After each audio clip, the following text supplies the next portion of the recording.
Hey guys, Preston here. Welcome back to another video. Today we are going to be talking about the AJ Bouye trade. So if you were unaware, this happened a couple days ago. AJ Bouye, former Jacksonville Jaguars cornerback, was traded to the Denver Broncos for a 2020 fourth round pick.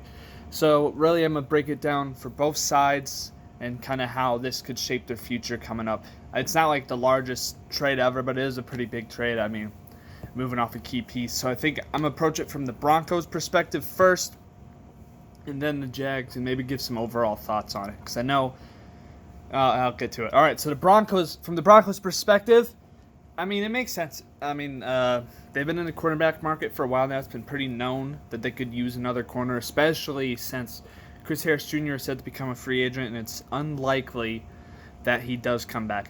It's seeming more and more like he will leave, so they had this opportunity to jump on a. He may have been coming off his worst season, but a pretty decent corner at the very least for only a fourth round pick. That's what I like about the trade for them is a low risk deal. Sure, he takes up cap space. He's on a 2-year, $30 million left on his contract. 2 years, $30 million, or close to 31. So that's a pretty big chunk, right? But it is only 2 years, so it's not a super long term commitment. It is a giant contract. He's seventh in terms of average annual value on his contract right now. Sorry, I got notes up on my laptop, so you see me look up every now and then because I want to make sure I get this stuff right. Just his stats-wise, coming off last season, it was one of the worst years of his career. 65 tackles, 8 passes defended, and 1 interception in the 14 games he played. He allowed 60 catches for 855 yards and 3 touchdowns, and opposing quarterbacks completed 65.2% of their passes against them and had 101.5 passer rating. So that is rough. That's rough numbers. But he's, like I said, his contract's only got 2 years. The Broncos need a corner, especially since Chris Harris will be gone. And they had an opportunity to get a veteran one for a fourth round pick. I think it still makes sense to me. I feel like maybe this change of scenery helps. That Jaguars team was just abysmal in general last year. That defense definitely wasn't what it used to be, and Bouye was all alone now without Ramsey. It'll be interesting to see. Obviously Denver's got a defensive-minded head coach in Vic Fangio. Maybe the change of system will help Bouye bounce back a bit. But even if he just plays good or decent, it was only a fourth-round pick, right? So it's not the end of the world. I mean, he has proven he's been good before. Obviously, he was a Pro Bowler and had some pretty good years. I think his first year with the Jags, he had like 6 interceptions. And so this is kind of, at the very worst case, it's like a plug-in. And you can still, I'd say they should still probably draft a young corner at some point, hopefully pretty early. That way you can pair Bouye with a young up-and-comer, because obviously Bouye won't be a permanent solution either. He's older and on a 2-year deal. So he has 28, right? So this is, to me, this is kind of like a Chris Harris Jr. is leaving. We need someone for the moment. Oh, Bouye is available to us for only a fourth. Let's pounce on it, right? And it makes sense. So, this isn't going to change. I don't think this miraculously makes the Broncos some elite team overnight or anything. But I definitely don't think it's a bad move. I think it worked out for them. I think this will be a good shot for them. And if it could work out even great, depending on, if Bouye pans out and bounces back, then it'd definitely be a great trade. And I think part of it was that Bouye, the Jags, from what I read, they were willing to work with Bouye a little bit to help him get to a place he wanted to go, and he wanted to go to the Broncos. So that's a good sign that maybe some players are thinking that the Broncos are starting to turn back in the right direction. Drew Lock played pretty well at the end of the year. I think the Broncos will get better, especially if Drew Lock is their option, their quarterback of the future, because stability there is very important for NFL teams, as I'm sure you all know by now. I'm trying to think if there's anything else. Just a random fact, I guess, would be that the pick that's going to the Jaguars is actually one of the picks the Broncos got for trading Emmanuel Sanders. So if you want to do weird trade math, it'd be Sanders. The Broncos got a third-round pick in Bouye for Sanders, which is, that's pretty good. And a fourth, right? But, yeah, so Denver's going to be in a good spot. This isn't like some groundbreaking thing. Maybe if they find a way to keep Harris, too, it'd be interesting. But I definitely think they should still address corner in the draft. I don't think this changes that. I just think it's a veteran presence they get for a relatively low. They don't have to give up much to land him. The contract's a little hefty, but I think they can handle it. They got a cheap quarterback, so That's always a nice thing to have for a while. All right, and sorry, and got a cough. For the Jaguars' perspective, I mean, they've been getting some crap for this, like only a 4th-round pick. Wow, what are you doing? Stuff like that. But the reality, more than likely, is he was going to get cut. This is what you'd call a cap casualty. His contract was big. Cutting him saves the Jaguars $11 million in cap space, 11.4 to be more exact, leaving them with $32 million in available cap space. They need it. They need as much room as possible. The Jaguars are definitely a mess right now. I think it'd be safe to assume that they should probably go full-on rebuild, especially when you got Yannick Ngakoue.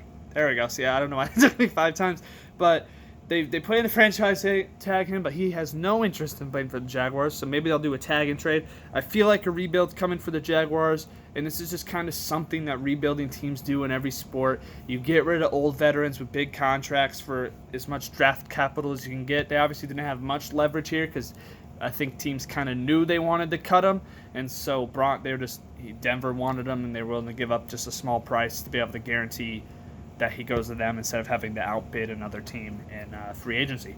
So, yeah, I mean, at least the Jaguars got something for them. I mean, you can make fun of the Jaguars if you want, right? But in reality, it's not like they're gonna be really competitive next year. This is definitely, they're shifting back down, and hopefully for Jaguars fans, they can climb back up. But I definitely feel like some retooling needs to happen. They really strapped themselves cap-wise for a while there. They're still stuck with Nick Foles' contract, which will be rough for them for a while. I'm not sure. There's the cap penalty would be massive for cutting him, so I'm not sure how long they'll be stuck with his contract. But they put a lot of money in that defense. The defense got older. People are really unhappy with the whole situation there. If you ask me, they should probably just part ways with Doug Marrone already, too. But I don't know why they haven't yet. They got rid of Coughlin, so I guess that's a step. But the damage was kind of done for the unit that was already there. So really, you just need to get, if I'm the Jags, you shed cap, you get as many picks as possible. You kind of try to restart this process again. They had that one great run where they made the AFC Championship game, and it's been downhill since. It sucks to be a Jags fan, but I mean, if we're being honest, they've been used to being bad. At least they had that one glimmer of hope that one season. But so this is the good thing for Jaguars fans, all right? They have 6 picks in the first 4 rounds of the 2020 draft, not counting comp picks. I'm not sure if they get any comp picks, but even without it, so it might be more, but even if they don't get any, 6 picks in the first 4 rounds is very good, especially in this draft. I'd say this is a fairly deep draft class, especially for positions like wide receiver, sort of edge rusher. I think you can find good O-linemen too, and they definitely could use all those kind of positions. They need help everywhere. So having this many picks in the first 4 rounds, I mean, there's a reality that like 6 of these guys, all 6 of them could be starting next season, you know? And then they got the same amount. They have 6 in the first 4 rounds in 2021 as well, including at least 2 first-round picks, I believe in that. I think it might be back-to-back years with 2 first-round picks, courtesy of the Rams. So I'm not sure how high those picks will be, but multiple first-round picks. They're definitely, this isn't as intense as the Miami Dolphins burn everything and get as much as possible, but it's looking more like that each day. And I mean, some people might discourage tanking sort of like that, but this is kind of just the reality, and I think it will help the Jaguars. There's more. If you're a Jaguars fan, I'd get past Bouye. He had a little bit of a run with you guys, but I think it's more important that you focus on the future. And that's what they're doing, having that.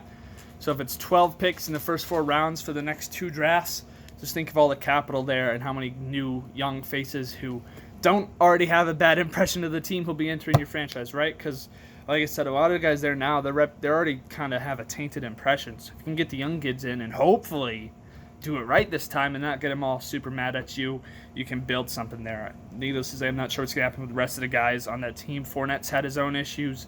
Nick Foles is stupid expensive, but it's not all despair for the Jaguars, I'd say. And they got something for him. Someone took his contract. The Broncos are a cornerback needy team. And so to me, it kind of works out for both teams. What do you guys think? Do you think someone won this trade? I mean, technically, maybe in the immediate, you could say Denver won. Like, if you're just looking strictly just based off, is A.J. Bouye going to be better than that 4th-round pick? I mean, more than likely. But if you really if you just take it individually and focus on what each team is trying to do, I think it's a win-win for both teams. So, yeah, let me know what you think. I don't know if you're a fan of either team. Are you excited for getting anything? If you're a Jaguars fan, are you excited you got anything for Bouye? Are you mad that you only got a fourth for Bouye? I mean, I would expect you're kind of disappointed at turmoil, but are you optimistic about the future? If you're a Broncos fan, I'd imagine you're getting pretty excited about this year. I mean, Drew Lock's playing good. Do you think Bouye helps a lot? You think it's just a little bit, and you still got more to go? What do you guys think? Thank you for watching. Make sure to subscribe and hit the bell for more videos. I'm going to keep coming with all the sports content as often as I can. I'll try to upload at least once a week now. I think this will literally be a week since my last video, so that's nice. Yeah, I ramble at the end of these. This is something you'll see, by the way. So, yeah, just let me know your thoughts on the trade. If you think someone won, who didn't. What do you think about both of these teams' futures? And, yeah, thank you for watching. Make sure to hit the like button. I sound like a generic YouTuber, but hey, it works right now. I'm kidding. All right, thank you guys for watching. This is KMA Preston signing out. See you later.